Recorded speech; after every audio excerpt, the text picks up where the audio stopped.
CEWAC y el Centro de Investigación Interdisciplinaria de la Facultad de Filosofía presentan Tiempo y Memoria con Cecilia Figueroa. Comenzamos. Buenas tardes, bienvenidos a una emisión más de este programa. En la emisión pasada nos acompañó la maestra en Historia Donatella Ochipinti para hablarnos de este libro que publicaron tres maestras en Historia, una socióloga, otra antropóloga y otra especialista en letras, pero las tres habíamos dicho que eran maestras en Historia. Huellas de fe, 60 años de la peregrinación femenina del Tepeyac, de Querétaro al Tepeyac. Y hoy nos acompaña una de estas autoras, que es la maestra Patricia García Riestra.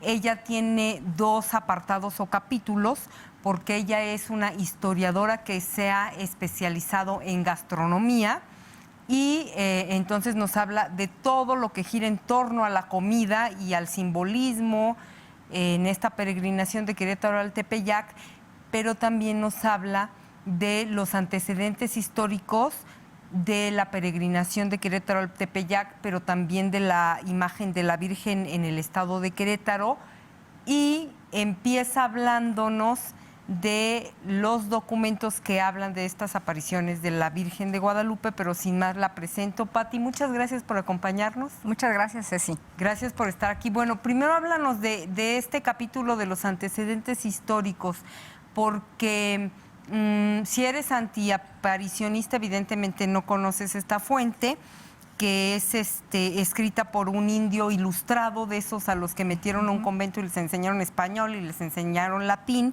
y él escribe el Nicán Mopagua. ¿Nos puedes hablar de esto? Ok. Mira, Antonio Valeriano sí fue un indígena, si tú recuerdas, en el colegio de la Santa Cruz de Santiago de Tlatelolco. Bueno, pues ahí se llevaron a educar a los indígenas, hijos de la élite. Entonces, bueno, él estuvo estudiando ahí, entonces aprendió, como tú ya bien lo mencionaste, a escribir, a hablar en latín. Digamos que tenía una formación diferente. Entonces, pues bueno, a Antonio Valeriano se le va a atribuir este escrito, el Nicán Mopagua, que supuestamente significa aquí se narra, ¿sí? Esto nos lo dice Miguel León Portilla. Entonces, bueno, ¿qué es lo que narra Antonio Valeriano? Para comenzar, está utilizando un lenguaje que no corresponde a, digamos, a las clases bajas. Es un lenguaje muy de la élite náhuatl. Entonces, bueno, él nos está contando estas 5 apariciones. Nos empieza a platicar, bueno, las personas que son aparicionistas, pues sí lo conocen. Ahí también encontramos una discusión de que realmente lo haya escrito él. Carlos de Sigüenza y Góngora, que vive, o bueno, nace aproximadamente 40 años después de que Antonio Valeriano, él da fe de que tuvo en sus manos ese documento. Entonces, bueno, como te comentaba, este trabajo, este documento es importante porque te está narrando las 5 apariciones de la Virgen de Guadalupe. Entonces, bueno, comienza desde que la primera aparición, que se encuentra a la Virgen de Guadalupe y que le hace una petición, que le encuentra resplandeciente. Pero bueno, también las personas que se han dedicado a estudiar este documento encuentran un gran simbolismo para los indígenas, tanto en el lenguaje como todos los elementos que te va mencionando. Entonces, bueno, ahí en el trabajo yo les menciono las fuentes porque yo hago un extracto, no les pongo todo en el Nicán Mopagua, sino es un extracto, es una síntesis para que se comprenda lo que posteriormente va a dar inicio al culto, a la devoción a la Virgen de Guadalupe. Recordemos que se dice que su aparición fue el 12 de diciembre de 1531. Hablando de esto que dices del simbolismo indígena, recuerdo el libro que acaba de publicar el padre Prisciliano Hernández, que justo hace todo un análisis de la iconografía en torno a la imagen de la Virgen de Guadalupe, desde la postura de sus manos hasta su manto, y etcétera. Y él dice que todo ese simbolismo está dirigido a los indígenas, no a los mestizos, ¿no? Y me hiciste recordarlo. Bueno, ok, Pati. Entonces, este es tu punto de partida, este documento histórico. y después nos hablas de cómo es que la Virgen de Guadalupe, la devoción a la Virgen de Guadalupe en Querétaro, comentábamos fuera de cámaras, es muy tardía, paradójicamente, de cómo, esto muy poca gente lo sabe, fue hasta el siglo XVIII cuando la Virgen de Guadalupe empieza a impactar del centro al norte de la República, porque la advocación mariana por antonomasia en esta región era la Virgen de los Remedios, que es súper ultra española, ¿no? Porque pues obviamente eran territorios poblados por los españoles. Pero entonces, ¿cómo es que en el siglo XVIII de pronto llega la devoción a la guadalupana a Querétaro? Bueno, sí es un, digamos, un culto tardío y nos va a llegar gracias a que precisamente un español avecindado aquí en la ciudad de Querétaro va a tener un territorio que era sumamente agreste. Él quería sembrar trigo, pero ¿qué pasa? Que era una tierra que le habían dicho que era yerma. Bueno, también la adaptación del trigo a estas tierras pues costó trabajo, ¿no? Aprender a cultivarlo en América. Ya en Europa conocían muy bien cuál era el ciclo, las tierras, todo eso, ¿no? Y bueno, aquí también nos podemos encontrar una cuestión interesante, ¿no? Que es el rechazo por parte de los indígenas a adoptar el trigo como un cultivo propio. Entonces, bueno, esta persona le va a prometer a la Virgen de Guadalupe que si finalmente le va bien con la cosecha, no solamente va a dar el diezmo. Él estaba pensando en dar el diezmo a la Ciudad de México. Entonces, pues bueno, después dicen, bueno, no le doy el diezmo, le doy la tercera parte de lo que saque, que eran en aproximadamente 15 pesos. Entonces, un sacerdote apellidado Lepe le va a decir, no, ¿y para qué donas ese dinero? Mejor consíguete una imagen de la Virgen de Guadalupe y lleva la devoción a la ciudad de Querétaro. ¿Por qué? Porque además estamos hablando que Querétaro era una ciudad importante. Era la tercera ciudad más importante durante el periodo virreinal. Entonces, ¿cómo era que no existía la devoción hacia la Virgen Morenita? Entonces, bueno, así es como él empieza a trabajar, va a comprar una imagen. Según nos cuenta Francisco Meré, vamos a tener previamente la imagen que existe en la actualidad a otras dos imágenes de la Virgen. La primera y la segunda se van a perder. Y bueno, la tercera se le atribuye a Cabrera, ¿no? Que fue un pintor muy importante del periodo virreinal. Entonces, bueno, ya se tiene a la imagen, también se le pide que la done a las personas que eran herederas de esta imagen, pero bueno, resulta que no teníamos un lugar digno. Actualmente, no sé si recuerdes dónde está el Museo de Arte Sacro. Ahí fue precisamente donde se ubicó por primera ocasión esta imagen de la Virgen de Guadalupe. Era el Hospital de los Hipólitos. Era un lugar muy, muy pobre. Entonces, pues, si apenas podían atender a los pacientes indígenas, pues no tenían dinero tampoco para comprar los cirios, para las misas cantadas, para todos estos elementos importantes en una misa. Entonces, bueno, un grupo de sacerdotes se van a comprometer a estar donando estos materiales para que se llevara a cabo la fiesta. Digo, la misa, perdón. Pero finalmente también se está viendo el señor Rodea, que es el que originalmente dona este dinero para la compra de la imagen de la Virgen. Bueno, pues va a continuar trabajando y buscando recursos para construir una iglesia que fuera digna para la Virgen de Guadalupe.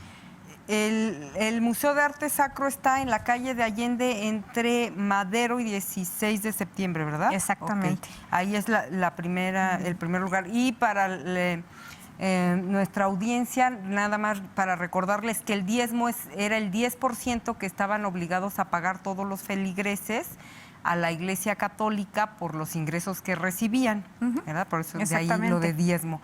Ok, Pati, ya después, ¿cómo es que se erige la Congregación de Guadalupe, que es el templo de la Virgen de Guadalupe, su casa en Querétaro? Pues mira, aquí va a pasar algún tiempo, vamos a tener varias personas que van a estar donando dinero. Digamos que gracias al que realmente se va a construir el templo como lo conocemos en la actualidad, es gracias a... Ay, se me fue. Caballero Juan Caballero y Ocio. Pero Ajá. previamente su papá también le tenía muchísima devoción a la Virgen. Él ya había donado 3,000 pesos, ¿no? Para misas, para cirios, para ciertas cuestiones, pero Juan Caballero y Ocio, ya cuando hereda también de su padre, bueno, él es el que va a crear toda esta iglesia. Previamente también el terreno va a ser donado por parte de un sacerdote que tenía minas en Jichú. Entonces, posteriormente, Juan Caballero y Ocio va a crear hornos de cal, bueno, todo lo que era necesario para crear la iglesia como la conocemos en la actualidad. Bueno, no tan como la conocemos en la actualidad, porque han sucedido muchas cosas, ¿no? La guerra cristera, previamente la revolución. Entonces, bueno, ha sido saqueada porque nos hablan los documentos. Sigüenza y Góngora nos habla de que había unos tallados preciosos de madera dorada, ¿no? Entonces, pues esos ya no existen. Entonces sí ha sufrido transformaciones físicas la iglesia, pero digamos que la estructura se mantiene. Y es gracias a Juan Caballero y Ocio. Y bueno, si ustedes van a la iglesia de la Congregación, afuerita hay una fuente donde se encuentra la escultura de Juan Caballero y Ocio. Así es, que además de la Congregación de Guadalupe, era de los ganaderos más ricos de la región del Bajío y era muy devoto, y entonces gracias a él en ese periodo se construyen o se remodelan un montón de templos, ¿no? Y conventos. Pati, siguiendo con el tema, una de tus fuentes es Carlos de Sigüenza y Góngora, que justo escribe un libro que se llama Las Glorias de Querétaro, en donde da fe y testimonio de cómo fue toda esta parafernalia y todo este ritual en torno a la consagración de la Congregación de Guadalupe, es decir, la apertura de este templo en el siglo XVIII. Y te decía que es muy interesante, por ejemplo, cuando nos habla de las procesiones, de todo. ¿Nos puedes hablar de todo lo que hubo en torno a esta gran fiesta? Mira, primero se hizo la consagración y fue a puerta cerrada. Fue por don Juan Caballero y Ocio precisamente. Y posteriormente, bueno, se abren las puertas para que la población pueda visitar a la Virgen de Guadalupe y conocer la iglesia por dentro. Pero vamos a tener unas procesiones, una procesión muy, muy importante, muy interesante, que, bueno, como todas las procesiones barrocas, va a tener ahí participando a toda la población, y obviamente va a ser por clases sociales. Hasta adelante, bueno, obviamente los clérigos de más alto nivel. Y así también van a ir los indígenas. Los indígenas, yo recuerdo mucho que nos habla de los concheros. E incluso hay dibujos donde aparecen los concheros que van ahí dentro de la peregrinación. Entonces, bueno, toda la sociedad está participando, va a ser muy fastuosa. Se habla de que, bueno, lo que actualmente es la calle 5 de Mayo, se hace incluso un arco florido por donde entra la peregrinación. Entonces, bueno, Sigüenza y Góngora nos está haciendo una descripción muy interesante de cómo es que da inicio este culto, ¿no? Y la participación de toda la población, y posteriormente, bueno, pues también la incorporación de este grupo indígena. Entonces, bueno, si nos fuéramos también con esta parte de los antiaparicionistas y de que esta imagen fue una creación, digamos... ¿Humana? Sí, humana, no una aparición.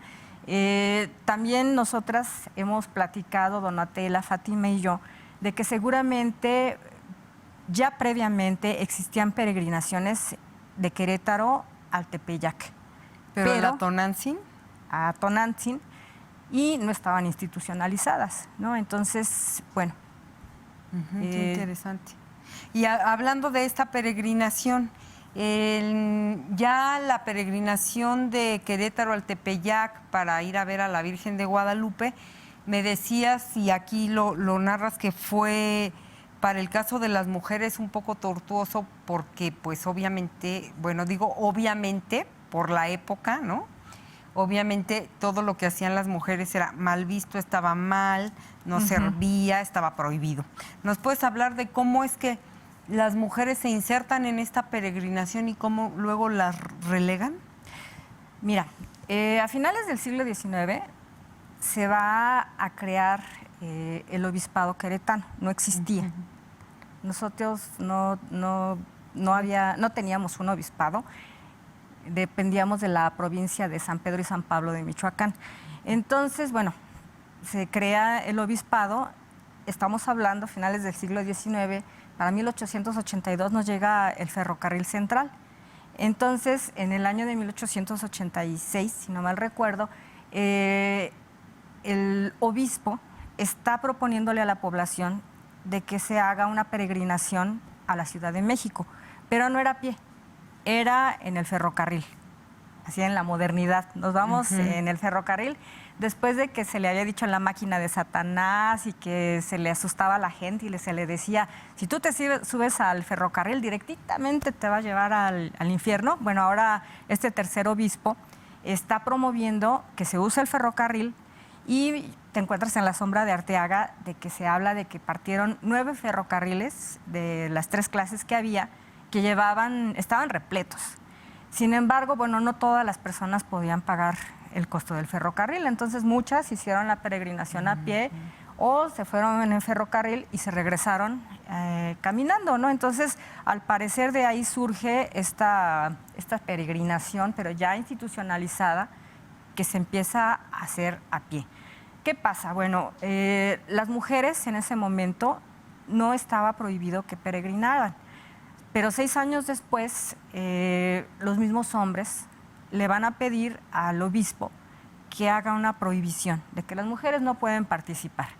Entonces es una carta que se va a leer en todas las iglesias y entonces las mujeres dejan de peregrinar desde finales del siglo XIX, después de que no había ningún problema, ¿no? Pero esa instancia de pues, los mismos esposos de los hombres.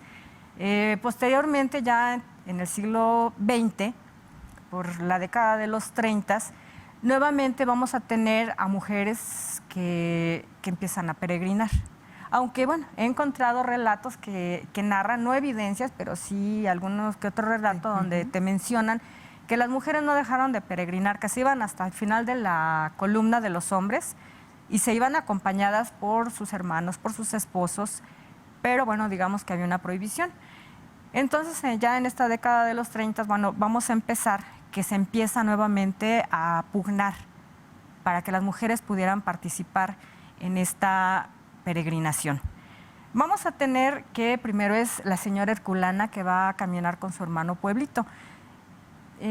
Algunas mujeres también dentro de la peregrinación te cuentan y tienen todavía esos recuerdos de que había muchas mujeres que se cortaban el cabello como hombres o que los mismos papás se llevaban a las niñas, ¿no? Las llevaban vendadas de los pechos para que no se les vieran y se las llevaban dentro de la peregrinación. Ya cuando crecían, bueno, pues ya no podían peregrinar. Entonces, pues bueno, tenemos a esta señora Herculana que empieza a peregrinar, creo que es 1939, 31, por ahí. Posteriormente se le va a unir también una señora que se apellidaba Coronel. Después más mujeres van a conformar un grupo de 7 mujeres y bueno, va a aparecer una mujer que se llamaba Simonita, que fue muy conocida, que estuvo a cargo de la peregrinación durante muchísimos años. Entonces, Simonita es quien le empieza a dar forma a la peregrinación y ella decía, bueno, a mí, aunque me tengan que mandar a Roma, yo le voy a ir a pedir al Santo Papa que nos autorice la peregrinación para las mujeres. Nosotras tenemos que peregrinar. Entonces, bueno, hasta que llega don Alfonso Torisco Vián, ya estamos hablando de las 50, finales de los 50, es cuando les van a dar permiso. Van con Alfonso Torisco Vián y le dicen, oiga, es que queremos que nos dé permiso. Y él les contesta, bueno, ¿y quién les quitó el permiso? Entonces, pues ya, digamos que ahora sí, ya se tiene la autorización. Y también el padre Spitia es en la década de los 70 quien va a crear el reglamento, los estatutos de la peregrinación femenina. Entonces, bueno, ya es cuando, digamos, también se autorice y ya no hay problema. Pati, háblanos de esta parte de las entrevistas que hiciste de las peregrinas que ya tienen, algunas más de 50 años, que te decía que si ahorita yo admiro a Fátima, Donatella y a ti porque se echaron la peregrinación a pie, que no es poca cosa, porque son unas vicisitudes. Híjole, bueno, ya no hablemos de eso. ¿Desde dónde te vas a dormir, ir al baño, caminar 1000 horas con el sol, llueve, no llueve, se va el sol, se quita, estar ahí casi marchando? Donatella decía, es que no caminan, es que van marchando y tú tienes que ir ahí. No, o sea, de verdad que es todo una odisea. Pero cuando leí la parte de tu capítulo donde te hablan de cómo era al principio, platícanos de eso, cómo un personaje andrógino llamado Toño, pero era Toñita, pero no sabían si era hombre o era mujer, pero él como que quería ser hombre, que iba con el machete así abriendo camino y qué comían. Platícanos de eso, por favor. Mira, eso es bien interesante porque estamos hablando de que era un grupo muy pequeñito. Empezaron a salir un día antes que los hombres, bueno, desde antes de que les dieran esta autorización. Bueno, y se me olvidaba decirles que les decían las rebeldes, las berrinchudas, bueno, un montón de calificativos peyorativos. Pero bueno, entonces ellas se iban caminando, eran grupos muy pequeños y llevaban a este personaje que hasta la fecha se sigue hablando de ella, de él, de Toño, porque así le decían, porque las mujeres tenían que llevar falda. Todavía no se utilizaban los pantalones abajo, pero se utilizaba la falda. Ya Fátima les va a platicar de eso. Entonces, llevaban la falda y Toño las acompañaba, entonces tenían que ir abriendo el camino con machete. Bueno, a mí me contaban que no había los guajes, que todavía existen, no había cantimploras, no había como ahorita todos los servicios. Entonces, que se encontraban agua en una piedrita y de ahí le tomaban. O que se encontraban nopales, entonces cortaban los nopales, Toño se los cortaba, los preparaban, llevaban tortillas y todas las compartían. Entonces, muchas mujeres se iban también sin el permiso de la mamá del esposo, bueno, más bien de la mamá, del esposo ya era otra cosa. Pero las mamás se hacían las muy enojadas, pero les daban su morral con gordas para el camino. Entonces, eso era lo que compartían todas las mujeres. Se hacía una comunidad muy interesante a través de la comida. Que ahorita me recordaste cuando nos vino a hablar la doctora Marja Teresita de la gastronomía del Camino Real de Tierra Adentro, por esto que te leí a ti en este libro de las gordas de trigo y las gordas de maíz con chile y los tamales que son chancla, porque supongo que no traen nada para que no se echen a perder, ¿verdad? Ni carne, ni nada. No. Nada más son de chile, pero además son planos, para que los puedas guardar más cómodamente. Eso también es impactante, te decía, cómo se dormían donde les agarraba la noche, porque no había esto de los aposentos, olvídate del hotel, nada, y esto que cuentan de cómo se hace comunidad, ¿no? Como decían, no, pues es que yo a veces ni llevaba nada, ni dinero, ni gordas, ni nada, pero ahí nos sentábamos, ahí en el piso, en una piedra a comer, y entonces la señora de la sierra sacaba que sus nopales, pero fulanita que sus gordas, y ahí todas comíamos. O sea, cómo se hace, ya nos hablarás en otro programa de cómo se crea comunidad en torno a la comida y cómo se comparte lo que llevas, que es parte de darse, ¿no? Ajá. Mira, en la peregrinación sí no te quedas sin comer. Te van a dar de comer, bueno, también hay muchas personas que te regalan comida en el transcurso, aunque a veces es tan pesado caminar que si te dan una manzana y la llevas en la bolsa, ya es 10 gramos más, entonces te vas a cansar más. Entonces, no es que se rechace la comida, porque también tiene un simbolismo muy bonito que te regalen comida. Yo te doy comida a ti para que le pidas a la Virgen por mí. Entonces, no puedo ir yo, pero tú sí puedes y por favor. Entonces, también rechazar la comida en la peregrinación es como hacerle una grosería a las personas. Una ofensa, ¿no? Pues desafortunadamente se nos acabó el tiempo y no quiero dejar de señalar dónde pueden adquirir este libro, Huellas de Fe, 60 años de la peregrinación femenina de Querétaro al Tepeyac. Es una edición de la Universidad Autónoma de Querétaro. Por lo tanto, la pueden adquirir en la librería de la universidad, que se encuentra en la calle de Independencia, en el centro, entre Pasteur y Josefa Vergara. Ahí está la librería de la Universidad Autónoma de Querétaro, muy cerca de lo que conocemos como la Casa de Gobierno. Muchas gracias, Pati, por habernos acompañado. No, al contrario, Ceci. Y bueno, nada más una cosa, creo que también la están vendiendo en el Fondo de Cultura. Ah, ok. En la librería Hugo Gutiérrez Vega de la Facultad de Filosofía, 16 de septiembre 57. Ahí está la librería del Fondo de Cultura Económica. Muchas gracias a ustedes por el favor de su presencia y nos vemos en la próxima emisión. Buenas tardes. TV UAC y el Centro de Investigación Interdisciplinaria de la Facultad de Filosofía presentaron Tiempo y Memoria con Cecilia Figueroa. Hasta la próxima.